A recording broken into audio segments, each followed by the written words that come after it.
अधरं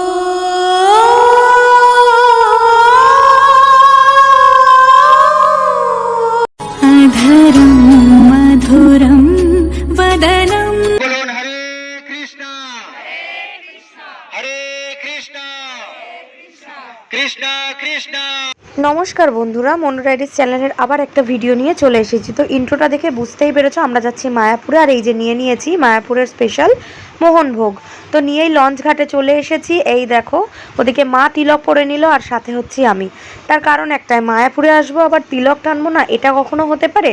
তো যে কারণের জন্য মা এবং আমি দুজনে মিলেই তিলকটা টেনে নিয়ে এইবার চলছিলাম হচ্ছে মায়াপুর যাব বলে। সেই জন্য লঞ্চ ঘাটে দেখো চলে এসেছি। আর ওই যে দূরে দেখো মন্দির দেখতে পাওয়া যাচ্ছে। আর শুধু কি আমি আর মাই যাচ্ছি না, আমাদের সাথে টোটাল যাচ্ছি আমরা 25 জন। তো 25 জন কে কে যাচ্ছি না যাচ্ছি সবটাই যেটুকু পেরেছি আমি তোমাদের সাথে ভিডিওর মাধ্যমে তুলে ধরার চেষ্টা করেছি। অ্যাকচুয়ালি এটা হচ্ছে আমার দিদার মামার বাড়ির সমস্ত আত্মীয়রা।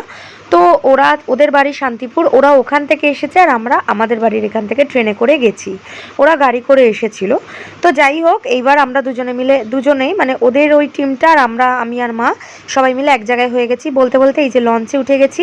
আর ওই দিকে দেখো ওই যে পেছনে রয়েছে দাদু আর ওটা হচ্ছে আমার দিদা, ওটাও এই যে দেখো ফটো ভিডিও ক্যামেরা করতে ব্যস্ত।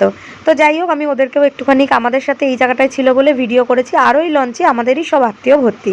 তো এই যে বলতে বলতে লঞ্চ আমাদের ছেড়ে দিয়েছে। আর এখানে আমি একটা জিনিস দেখিয়েছি যে দুটো জলের কালার যে আলাদা, সেটাই আমি দেখো আরো ভালো করে তোমরা দেখতে পাবে।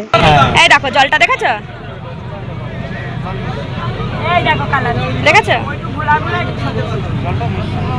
এই দেখো পুরো কালচে কালচে মানে একটা এইবার পুরোই পুরোই।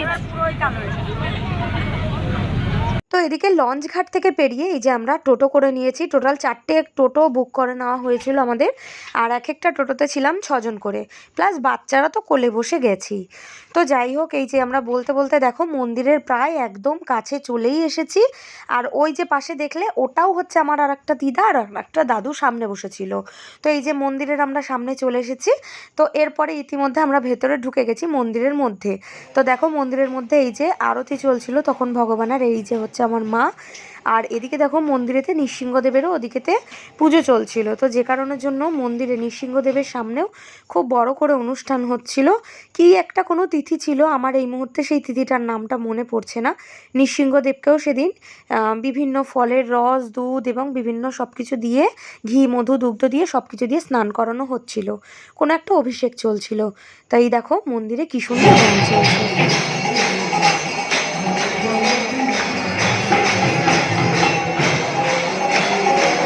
মন্দির থেকে বেরিয়ে এই যে আমাদের খিদে লাগাতে এই জন্য আমরা গোবিন্দাস থেকে নিয়েছিলাম হচ্ছে দই বড়া, আর মা নিয়েছিল এই যে ক্ষীরমালাই। আর তারপরেই গোবিন্দাস থেকে আমরা নিয়েছিলাম ভেজ চাউমিন, বিকজ ওখানে ননভেজ কিছুই পাওয়া যায় না।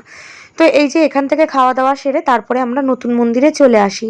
এখানের ফেয়ার নিয়েছিল, টিকিট প্রাইস নিয়েছিল 50 টাকা করে। তো যেহেতু নতুন মন্দির তাই জন্য আমরা ভেতরে ঢুকি, এবং ঢোকার পরে এই যে জায়গাটা দেখছো এটাই হচ্ছে নৃসিংহদেবের আসন যেটা তৈরি করা হচ্ছে। আর এখানেরই বিভিন্ন গল্পগুলোকে আমাদের বলা হচ্ছিল। ওখানে যে প্রভুরা ছিল, যে শিষ্যরা ছিল, তারা আমাদেরকে এই গল্পগুলো শোনাচ্ছিল।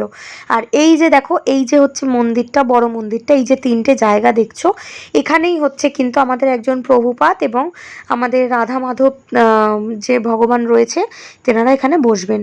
তো এই যে মন্দির দর্শন করে বেরিয়ে গেছি মা এবং আমি দুজনেই। তো যাই হোক, মন্দিরটা আজকের মতন ঘোরা কমপ্লিট। এরপরে হচ্ছে বাড়ি যাওয়ার পালা। তো চলো কি করি না করি সেটাও দেখাচ্ছি।